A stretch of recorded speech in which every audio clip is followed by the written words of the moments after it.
നമസ്കാരം. പണക്കിലുക്കത്തിലാണ് ഇന്ന് ഇന്ത്യൻ ഭാഷകളിലെ സിനിമകളുടെയും വിജയത്തെ നിർണ്ണയിക്കുന്നത്.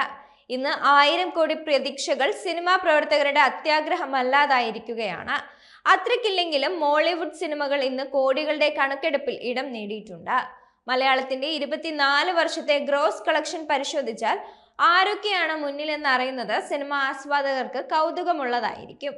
കേരളത്തിൽ 2000 തൊട്ട് ഇങ്ങോട്ട് ഏതൊക്കെ ചിത്രങ്ങളാണ് ഒന്നാമത് എത്തിയതെന്നാണ് ഓരോ വർഷത്തെയും മലയാളത്തിലെ ഗ്രോസ് കളക്ഷൻ കണക്കുകളുടെ അടിസ്ഥാനത്തിൽ നോക്കുന്നത്.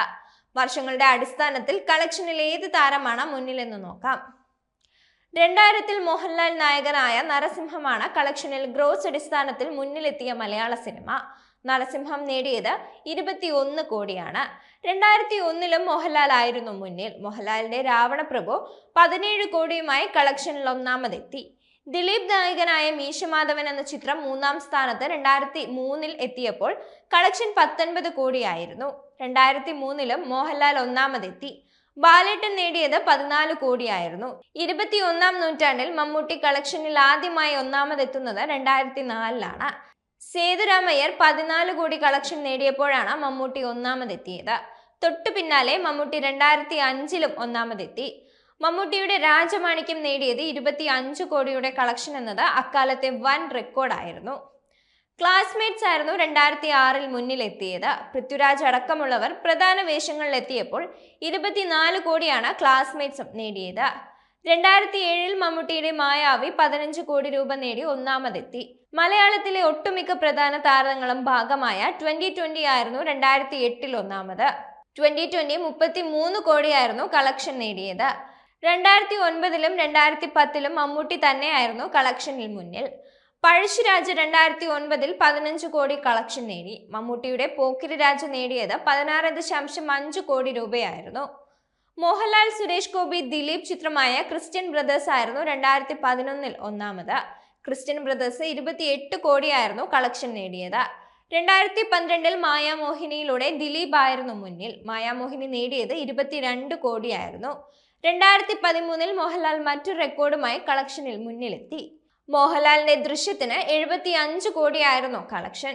ദുൽഖർ, നിവിൻ പോളി, ഫഹദ് ചിത്രം ബാംഗ്ലൂർ ഡേയ്സ് ആണ് 2014-ൽ മുന്നിലെത്തിയത്. ബാംഗ്ലൂർ ഡേയ്സ് നേടിയത് 45 കോടി രൂപയായിരുന്നു. 2015-ൽ നിവിൻ പോളി ആയിരുന്നു മുന്നിൽ. സർപ്രൈസ് ഹിറ്റായ പ്രേമം 60 കോടി കളക്ഷനാണ് നേടിയത്. പുലിമുരുകനിലൂടെ മലയാളം 100 കോടി ക്ലബിൽ ആദ്യമായി എത്തിയ 2016-ൽ മോഹൻലാലാണ് മുന്നിൽ. പുലിമുരുകൻ നേടിയത് 152 കോടിയായിരുന്നു. ദിലീപ് ആയിരുന്നു 2017-ൽ മുന്നിൽ. രാമലീല നേടിയത് 50 കോടിയായിരുന്നു. നിവിൻ പോളി നായകനായ വേഷമിട്ട ചിത്രം കായംകുളം കൊച്ചുണ്ണിയിൽ മോഹൻലാൽ എക്സ്റ്റൻഡഡ് ക്യാമിയോയും എത്തിയപ്പോൾ 72 കോടി നേടി ആ വർഷം ഒന്നാമതെത്തി. 2019-ൽ വീണ്ടും മോഹൻലാലിന്റെ 100 കോടി ക്ലബ്ബ്. മോഹൻലാലിന്റെ ലൂസിഫർ 127 കോടി കളക്ഷൻ നേടിയാണ് ഒന്നാമതെത്തിയത്. അഞ്ചാം പാതിരയായിരുന്നു 2022-ൽ ഒന്നാമത്. അഞ്ചാം പാതിര 50 കോടി കളക്ഷൻ നേടിയപ്പോൾ പ്രധാന വേഷത്തിൽ കുഞ്ചാക്കോ ബോബനായിരുന്നു. ദുൽഖറിന്റെ കുറുപ്പ് 2021-ൽ 81 കോടി നേടി ഒന്നാമതെത്തി. 2023-ൽ 2018 200 കോടിയുടെ കളക്ഷനുമായി ഇപ്പോൾ മുന്നിൽ നിൽക്കുകയാണ്. 2023-ൽ ടൊവിനോയുടെ മൾട്ടി സ്റ്റാർ ചിത്രമായി എത്തിയ 2018 ആകെ 171 കോടി നേടി ഒന്നാമതുണ്ട്. 2024-ൽ മഞ്ഞുമൽ ബോയ്സ് 241 കോടിയോടെ ഒന്നാമതുണ്ട്. വർഷങ്ങളുടെ അടിസ്ഥാനത്തിൽ പരിശോധിക്കുമ്പോൾ കൂടുതൽ ചിത്രങ്ങൾ 21-ാം നൂറ്റാണ്ടിൽ ഒന്നാമതെത്തിയത് മോഹൻലാലിന്റെയും മമ്മൂട്ടിയുടെയുമാണ്. മോഹൻലാൽ ഒന്നാമതെത്തിയത് 2000, 2001, 2003, 2013, 2016, 2019 വർഷങ്ങളിലാണ്.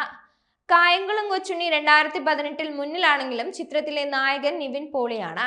2020 മൾട്ടി സ്റ്റാർ ചിത്രം എന്ന നിലയിൽ മോഹൻലാലിന്റേത് മാത്രമായി പരിഗണിച്ചിട്ടില്ല. മോഹൻലാലിനൊപ്പം സുരേഷ് ഗോപിയും ദിലീപുമുള്ള ചിത്രമായതിനാൽ ക്രിസ്ത്യൻ ബ്രദേഴ്സും കണക്കിലെടുത്തിട്ടില്ല. മമ്മൂട്ടി 2004, 2005, 2007, 2009, 2010, 2012 വർഷങ്ങളിലാണ് ഒന്നാമതെത്തിയത്. ഇതിലും 2020 പരിഗണിച്ചിട്ടില്ല. മമ്മൂട്ടിയും മോഹൻലാലും 6 വീതം വർഷങ്ങളിൽ ഒന്നാമതെത്തിയിട്ടുണ്ട്.